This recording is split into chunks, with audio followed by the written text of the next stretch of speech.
पिछले भाग में आपने देखा कि मेघना अपने आप को एक राजकुमारी बने महल में देखती है और फिर कोई पीछे से उसके कंधे पर हाथ रखता है। तभी वो चीखती हुई नींद से जाग उठती है।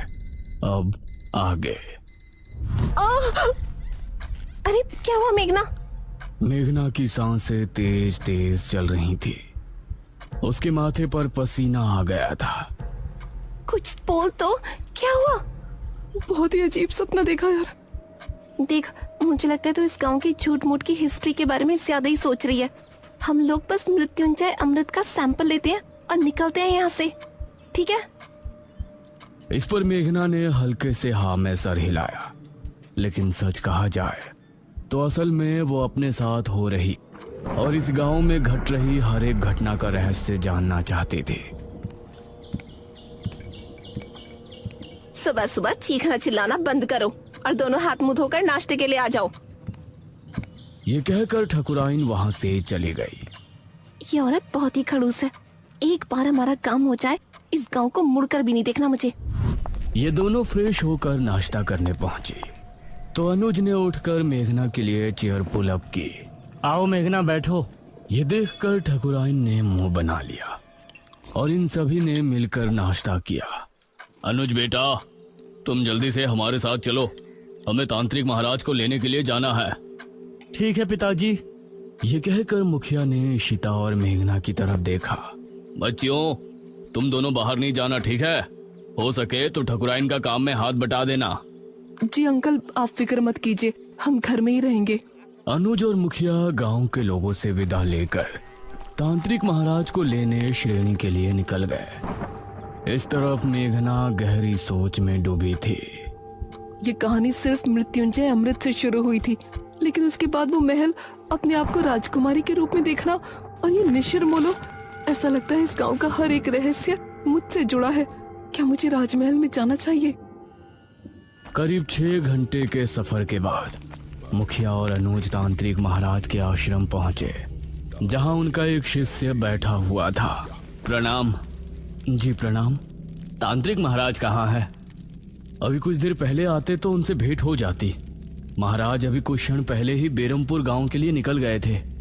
यह सुनकर मुखिया और अनुज हैरान रह गए। हमारे गांव? हम तो महाराज को लेने के लिए आए थे। हमारे आने से पहले ही वो कैसे निकल गए? उन्हें किसने सूचना दी कि हमें उनकी जरूरत है? बाबा का अपने हर एक शिष्य से गहरा संबंध है। उनको दूर बैठे ही उनके बारे में सब कुछ पता चल जाता है। धन्य हो तांत्रिक महाराज। इसका मतलब है कि उनको पहले ही आभास हो गया था कि छोटे तांत्रिक की मृत्यु हो गई है, इसीलिए वो हमारे गांव के लिए निकल गए। पिताजी, अब हमें भी चलना चाहिए। तांत्रिक महाराज तो हमसे पहले गांव पहुंच जाएंगे। हाँ बेटा, चलो। धन्यवाद। अनुज और मुखिया उसी समय वापस गांव आने के लिए निकल गए। इसी तरह दोनों का सफर में ही दिन गुजर गया। इस तरफ शाम होने पर गांव में डर का माहौल छा गया। सभी लोग चौक पर जमा हुए गांव के मुख्य द्वार की तरफ ही देख रहे थे। हे भगवान, मुखिया जी कहाँ रह गए? रात हो गई है, कहीं निशिर मोलो ना आ जाए। इसी तरह से 7 बजे का घंटा बजा और मौसम फिर से बदल गया। सभी ये देखकर डर गए। मेघना, इशिता और ठकुराइन भी सभी के साथ वहां खड़ी थी। तभी उन्होंने मुख्य द्वार से किसी के कदमों की आहट सुनी और धीरे धीरे आंख से साफ हुआ तो सामने से तांत्रिक महाराज आते हुए नजर आए। अरे, ये तो तांत्रिक महाराज हैं। उन्हें देखकर सभी लोग खुश हो गए। तांत्रिक महाराज की जय हो! तांत्रिक महाराज की जय हो! सभी ने तांत्रिक महाराज के आगे हाथ जोड़कर नमन किया। तांत्रिक महाराज, ये और मेरा बेटा अनुज कहाँ है? वही आपको लेने के लिए गए थे ना? ठकुराइन, हमारे शिष्य की मृत्यु की सूचना हमें रात ही मिल गई थी, इसलिए हम स्वयं ही यहाँ आने के लिए निकल गए थे। उनसे हमारी भेंट नहीं हुई। हे भगवान, तो ये कहाँ रह गए? अब हम आ गए हैं। आप लोगों को डरने की जरूरत नहीं है। मुखिया और अनुज भी वापस आ ही जाएंगे। महाराज, आप जो भी करना है आप ही को करना है। जब तक ये और अनुज नहीं आ जाते आप हमारे घर चलकर आराम कर लें। ठकुराइन, हम तांत्रिक होकर बड़ी हवेली में नहीं रह सकते। आप लोग पुराने किले में हमारे ठहरने का प्रबंध कर दें। जैसा आप कहें महाराज। ये कहकर ठकुराइन ने गांव के लोगों से कहा, आप सभी मिलकर पुराने किले की अच्छी से सफाई कर दें और वहाँ रोशनी का भी अच्छा इंतजाम कर दें। ये सुनकर गांव के कुछ आदमी किले की तरफ निकल गए। बाबा वहीं चौक पर बैठे रहे। उन्होंने आंखें बंद की और ध्यान मग्न हो गए। शायद वो सोच रहे थे कि आखिर कैसे निशिरमोलो से निपटा जाए, और मेघना के दिल में भी कई सवाल उठ रहे थे। तकरीबन 1 घंटे तक किले की सफाई का कार्य चला और तभी अनुज और मुखिया भी वहां पहुंच गए।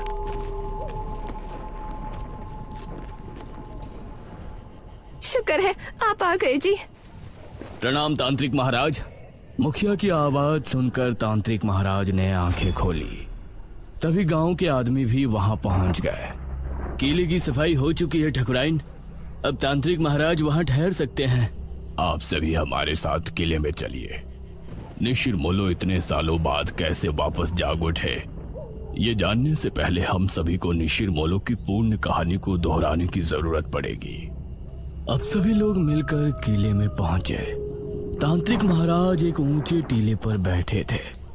किले में हर तरफ कहीं दीपक और दीवारों पर मशालें लगी थी जो वहां रोशनी उत्पन्न कर रही थी। मेघना अब तांत्रिक महाराज को बड़े गौर से देख रही थी, क्योंकि निशिरमोलो के बारे में जानने की उसकी उत्सुकता भी बढ़ रही थी। ये बात सन 1626 की है। उस समय हमारे नगर में महाराज विश्वजीत का शासन था। विश्वजीत की रानी का देहांत हो गया था और उनकी एक राजकुमारी थी, राजकुमारी मेघालय। महाराज, नगर में फैली महामारी अब और बढ़ चुकी है। अब इससे नहीं निपटा गया तो राज्य पूरी तरह से बर्बाद हो जाएगा। इस महामारी से निपटने का बंदोबस्त हम अवश्य करेंगे मंत्री जी। उसी समय एक आदमी वहां पहुंचा। महाराज की जय हो। जी, कौन है आप? महाराज, हम आपके पड़ोसी राज्य बल्लभगढ़ के राजा इंद्रसेन के दूत हैं। उन्होंने आपको शीघ्र ही मिलने बुलाया है। उनका कहना है कि आपके राज्य पर जो संकट आया है उससे निपटने में वो आपकी सहायता करना चाहते हैं। पिताश्री, हमें नहीं लगता कि वो हमारी इस महामारी से निपटने में कोई सहायता कर सकते हैं। हमें स्वयं ही कुछ करना पड़ेगा। समस्या गंभीर है राजकुमारी, हमें एक बार अवश्य ही उनसे मिलना चाहिए। हम आज रात ही उनके राज्य के लिए निकलते हैं। ठीक है पिताश्री, इस महामारी का जो भी हल निकले आप शीघ्र ही वापस आने की कोशिश करें, क्योंकि अगर आप इस बीमारी का इलाज नहीं ढूंढ पाए तो हमें ही कुछ करना होगा। अवश्य राजकुमारी। महाराज अपने रथ में बैठ बल्लभगढ़ के लिए निकल गए। रथ में उनके साथ सेनापति थे और 2 घोड़सवार सिपाही पीछे आ रहे थे। उनका रथ इस समय जंगल के रास्ते से गुजर रही थी। तभी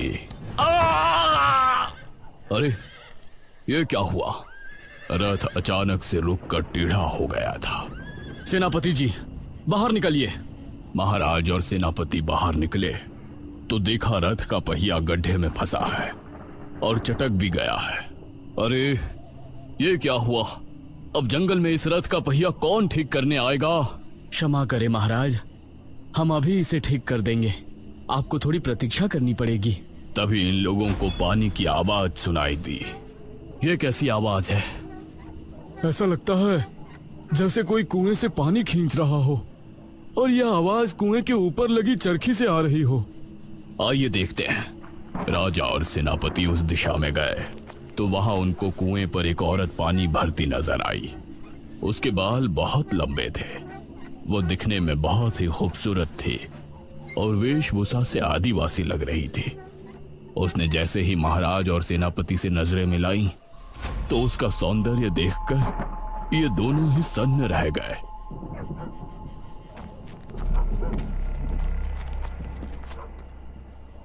अरे, आप तो हमारे महाराज लग रहे हैं।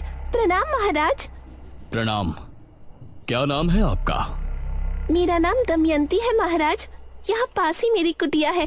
आप इस समय जंगल में? असल में हम पड़ोसी राज्य के लिए निकले थे। हमारा रथ खराब हो गया है, तो इसीलिए हम जंगल में भटक रहे हैं। महाराज, तो आप हमारी कुटिया में चलिए। यहाँ भटकना ठीक नहीं है। जब तक रथ ठीक नहीं हो जाता आप वहाँ रुक सकते हैं। ये दोनों दमयंती के साथ उसकी कुटिया में चले गए और फिर दमयंती ने दोनों को पीने के लिए पानी दिया। कितनी सुंदर है ये। अगर ये हमारी पत्नी बन जाए तो जीवन धन्य हो जाए। कितनी सुंदर स्त्री है। अगर ये हमारी पहली महारानी बन जाती तो कितना अच्छा होता। लेकिन हम एक महाराज होकर इसके सामने अपना प्रस्ताव रखें और इसने ठुकरा दिया तो इससे हमारा बहुत अपमान होगा। दमयंती दोनों को देखकर मुस्कुराने लगी। क्या हुआ दमयंती जी, आप इस तरह से क्यों मुस्कुरा रही हैं? दमयंती ने दोनों की तरफ देखा और बोली, अगर हम कहें कि हम आप दोनों के मन की बात सुन सकते हैं तो आपको कैसा लगेगा? ये आप क्या कह रही हैं? भला कोई किसी के मन की बात कैसे सुन सकता है? मैं सुन सकती हूँ महाराज। अभी सेनापति जी ने हमें अपनी धर्मपत्नी और आपने हमें अपनी महारानी बनाने के बारे में सोचा है। ये सुनकर सेनापति और महाराज दोनों ही हैरान रह गए। आप लोग घबराएं नहीं, मैं भी आप दोनों में से किसी एक की होना चाहती हूँ। ये सुनकर महाराज और सेनापति दोनों के चेहरे पर मुस्कान छलक आई। तो ठीक है दमयंती, अपना निर्णय सुनाए। इससे पहले ही सेनापति बोला, महाराज, अगर आप दमयंती को चाहते हैं तो हम आपके विरुद्ध नहीं जा सकते। ये सुनकर महाराज को बहुत अच्छा लगा और दमयंती भी मुस्कुराई। किंतु हम एक महारानी का जीवन नहीं जीना चाहते। हम आपकी धर्मपत्नी बनकर सिर्फ अपना पत्नी धर्म निभाना चाहते हैं। अगर आपको हमारा प्रस्ताव स्वीकार है तो आपको अभी इसी क्षण हमसे विवाह करना होगा। महाराज ने उसी समय अग्नि के साथ फेरे लेकर दमयंती से विवाह कर लिया। सुबह होने तक रथ भी ठीक हो गया था।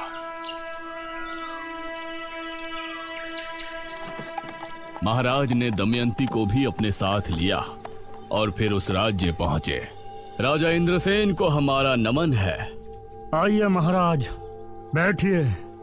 महाराज और इंद्रसेन में बातें हो रही थी, लेकिन इंद्रसेन भी दमयंती पर मोहित हो गया था। आज रात इस विश्वजीत को रास्ते से हटाकर हम दमयंती को अपना लेंगे और फिर कल ही इसके राज्य पर हमला बोलकर उसे भी अपने अधीन कर लेंगे। दमयंती उसको बड़ी गौर से देख रही थी और उसके चेहरे पर गुस्सा दिखने लगा था। क्या हुआ दमयंती? महाराज, राजा इंद्रसेन आपकी कोई मदद नहीं करना चाहते। रात होने पर आपको रास्ते से हटाने की योजना बना रहे हैं और हमें हमेशा के लिए अपना बना लेंगे और आपके राज्य को भी हड़प लेंगे। यह सुनकर इंद्रसेन भी हैरान रह गया। महाराज को बहुत गुस्सा आया। उन्होंने उसी समय अपनी तलवार निकाली। इंद्रसेन को परास्त करने के बाद महाराज तुरंत अपने राज्य की ओर लौट गए।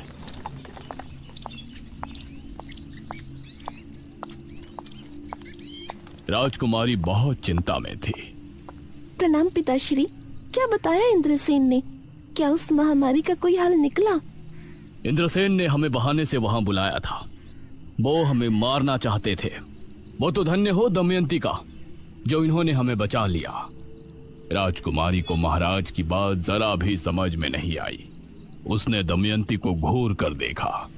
पिताश्री, अब हम ही इस महामारी का कोई इलाज ढूंढने जाते हैं। आप राज्य कार्य संभालें। दमयंती राजकुमारी को बहुत ही रहस्यमय मुस्कान के साथ देख रही थी। राजकुमारी महल से निकली और इस तरह राजा दमयंती के साथ महल में समय बिताने लगे और धीरे धीरे राज्य के कामों से दूर होते गए।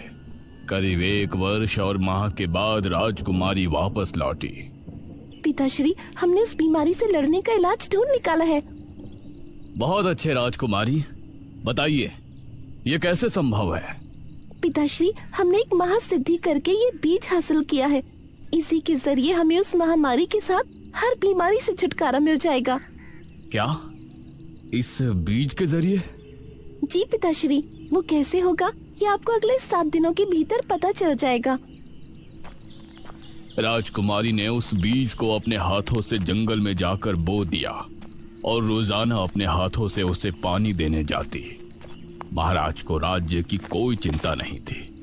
वो हर समय बस दमयंती के पास ही बैठे रहते थे।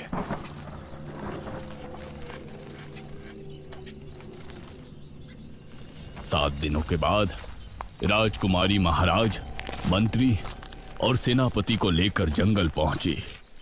उन्होंने पाया कि पेड़ बहुत ही हरा भरा हो गया है और उससे हरे रंग का पदार्थ टपक रहा है।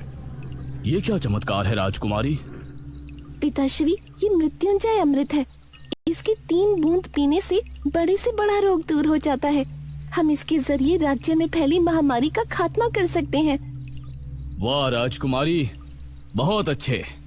उसके बाद राजकुमारी ने अपने राज्य के सभी बीमार लोगों को वो मृत्युंजय अमृत देना शुरू किया और अगले 2 माह में वो महामारी राज्य से पूरी तरह से खत्म हो गई।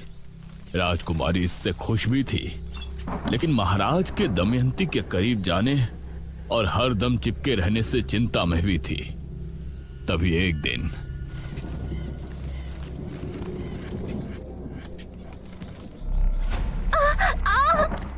महाराज! दमयंती, क्या हुआ आपको?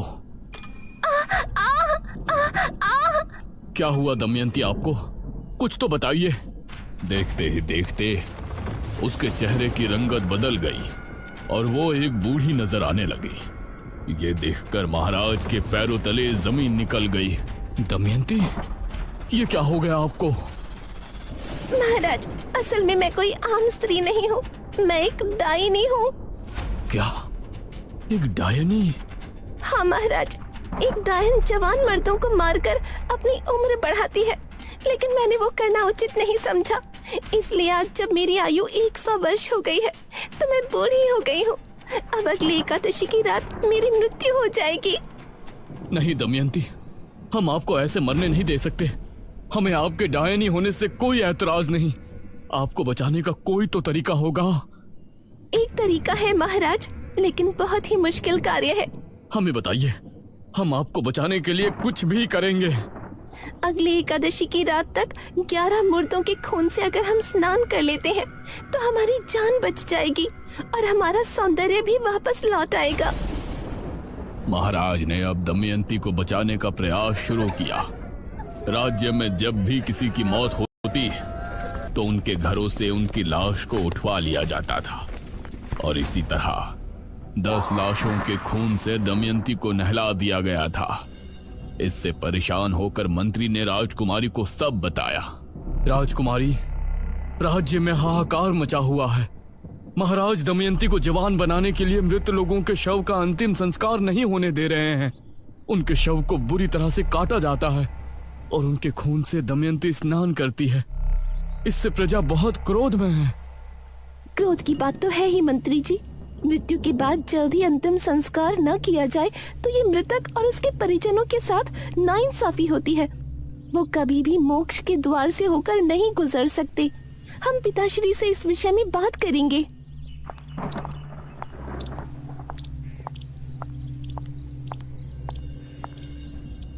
राजकुमारी ने महाराज से बात की, लेकिन उनके सर पर दमयंती को बचाने का भूत सवार था।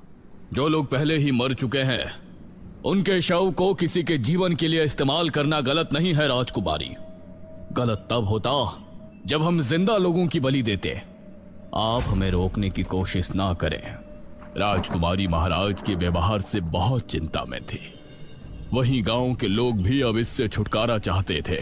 अरे बहुत हो गया, अब हम गांव के लोग महाराज का ये अत्याचार नहीं सहेंगे। हाँ, हमारे मृतकों को हक है कि उनका अंतिम संस्कार किया जाए। लेकिन हम लोग महाराज से कैसे लड़ेंगे? कैसे रोकेंगे उनके सिपाहियों को? एक उपाय है, जब भी गांव में किसी की मृत्यु होगी तो हम कोई भी शोक समारोह नहीं करेंगे। इससे महाराज के सिपाहियों को किसी भी मौत की खबर नहीं होगी। आधी रात के समय हम में से 4 लोग उस शव को ले जाकर चुपचाप शमशान में उनका अंतिम संस्कार कर दिया करेंगे। सिर्फ 4 लोग, बाकी सभी अपने अपने घरों में शांतिपूर्ण होंगे। गांव के लोगों को यह सुझाव अच्छा लगा। उन्होंने गांव के 4 आदमियों को नियुक्त किया। उस समय अर्थी को कंधा देने वाले लोगों को मोला कहा जाता था।